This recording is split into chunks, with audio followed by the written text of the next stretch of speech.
So here we are again. Another week in Port Charles. Another week where nobody seems to learn anything. Honestly, I'm tired. You're tired. We're all tired, but we keep watching, don't we? Because we have to know. We just have to know who is going to stab who in the back next.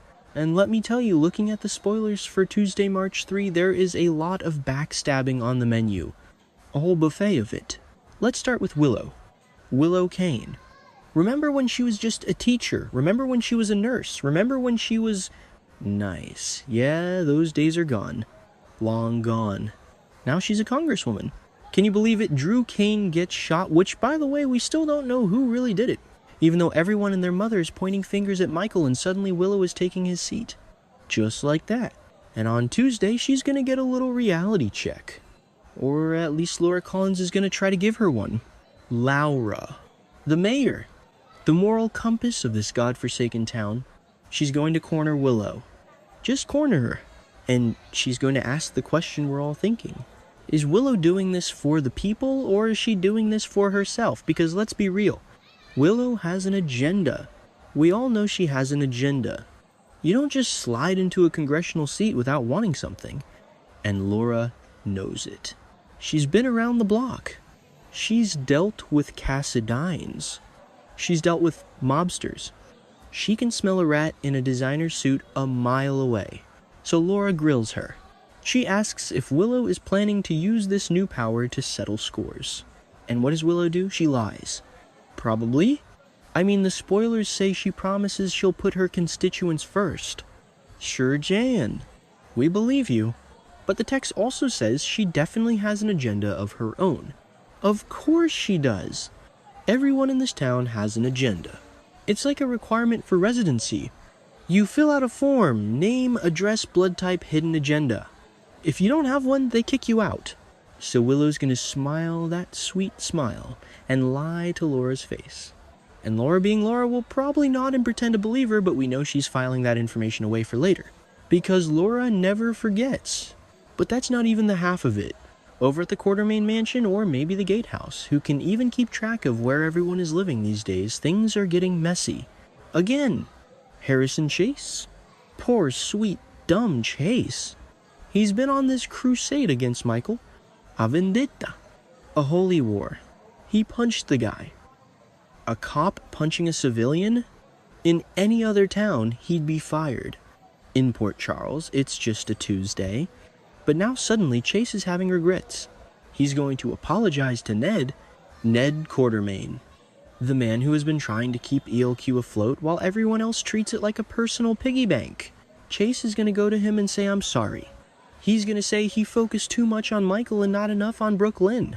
Not enough on their family. He's going to vow to fix it. Immediately. That's the word. Immediately. Like he can just flip a switch and undo months of obsession. But here's the thing. Tracy isn't buying it. Tracy Quartermaine. The legend. The icon. She's sitting there probably holding a martini, and she's looking at Brooklyn like, are you serious? Because Brooklyn opens up to her. She tells her grandmother that she thinks everything is going to be okay. She thinks Chase is letting it go. And Tracy just cuts through the noise.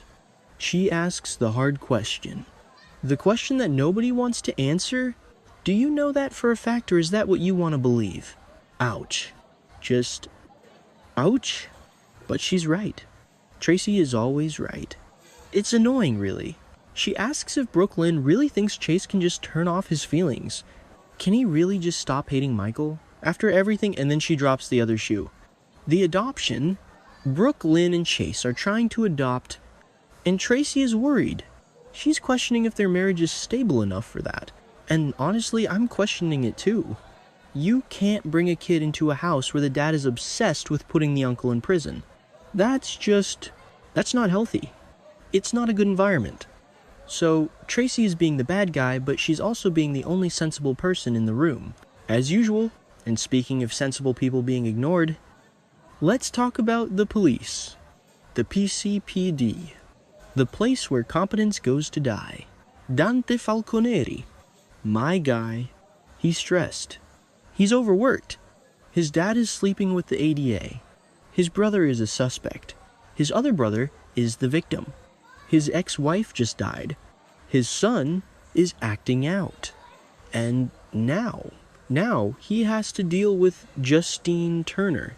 Justine Turner, the Ada, the woman who is currently sharing a bed with Sonny Corinthos while trying to put his son in jail. I mean, the conflict of interest is so big you could see it from space. But nobody seems to care. And on Tuesday, she's going to rant. She is going to lose it. Apparently, the final lead in the Drew Kane shooting is a dead end. A bust. Zero. Zish. She's lashing out about some key debacle. I don't even know what key she's talking about, but she is mad. She's yelling at Dante. She's yelling at Nathan West. Oh yeah, Nathan's there too.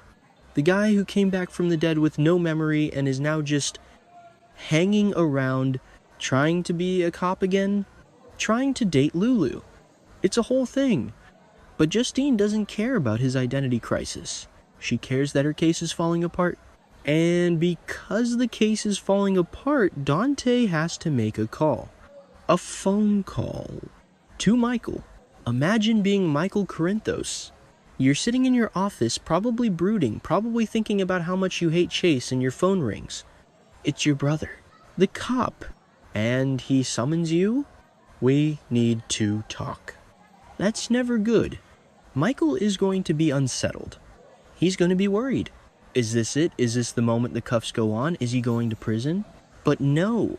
Because this is Port Charles and nothing ever happens the way it should, Dante is going to tell him nothing. He's going to tell him they aren't charging him. He's going to admit that the case is unsolved. It's a dead end. Drew's shooter is going to get away with it. For now. And Michael, he's going to be relieved. But he's also going to be suspicious. Because Michael is always suspicious. He knows this isn't over. It's never over. And while all of this is happening, while the police are failing and the politicians are lying, there's family drama brewing on the other side of town. Trina Robinson. Poor Trina, she just wants to live her life. She just wants to do her art. But no, her parents Portia and Curtis have to make everything weird. They ask to meet with her. Together. We need to talk. That phrase again. It's the scariest phrase in the English language. Trina is suspicious. She knows something is up. Why are they meeting together? Are they getting back together? Are they breaking up again? Is someone sick? Is it about Taggart? Is it about Spencer? Rip? Spencer? Or is he? Who knows anymore? Trina is going to quiz them. She's not going to let them off the hook. She's going to demand answers. And knowing Curtis and Portia, they're going to drag it out. They're going to speak in riddles. They're going to try to protect her. And it's going to backfire. It always backfires. Just tell the girl the truth. Whatever it is. But they won't. They never do. And then we have the explosion. The rage. The Corinthos temper. Kristina Corinthos Davis. She has been through it. She's lost people. She's been in a cult. She's been dragged through the mud. And now she is furious. She is screaming. In the preview clip she shouts, "In what world is that fair?" And you know what? She's right. It's not fair. She's talking about the Congress seat. The seat that Willow just took. The seat that should have gone to Alexis. Alexis Davis. Kristina's mother. The woman who has been disbarred, reinstated, disbarred again, worked as a reporter, worked as a lawyer, worked as a whatever she is now. Alexis wanted that seat. Or at least Kristina wanted it for her. And Laura blindsided them. Laura gave it to Willow. So Kristina is losing her mind. She's yelling at Sonny. And Sonny is in a weird place. He's soft now. He's Mike from Nixon Falls, but he's also the Don, but he's also sleeping with the ADA. He's confused. But he tries to calm her down. He tries to be the dad. Calm down, Kristina. We'll handle it. But can he handle it? Can he really? Sonny is distracted.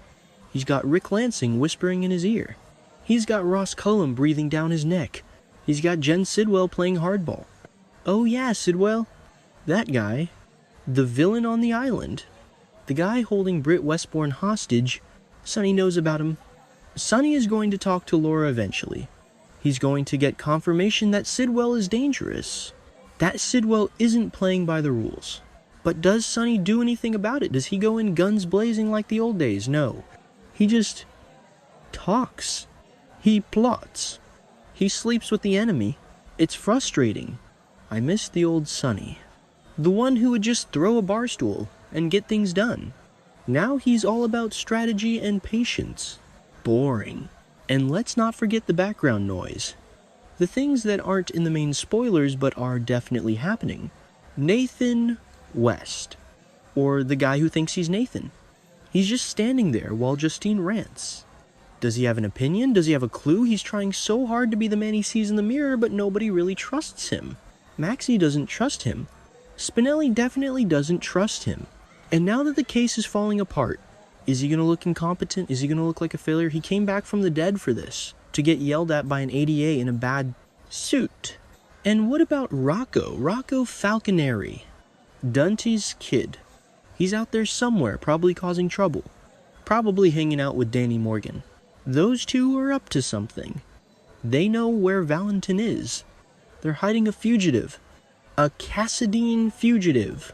And the adults are too busy arguing about Congress seats and legal keys to notice. It's a ticking time bomb. One of these days, Ross Cullum is going to find those kids. And it's going to be ugly. But back to Tuesday.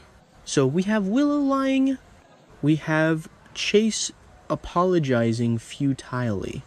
We have Tracy being cynical correctly. We have Justine ranting loudly.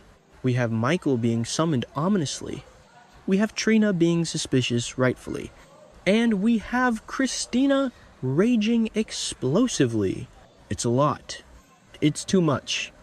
And yet it's not enough. Because we know that none of this is going to be resolved on Tuesday. It's just going to drag on. Willow will keep her seat and her secrets. Chase will keep feeling guilty. Michael will keep looking over his shoulder. And Sonny will keep making bad decisions. I want someone to win. Just once. I want someone to be happy. But that's not how this works. Happiness is boring. Misery gets ratings. So we get misery.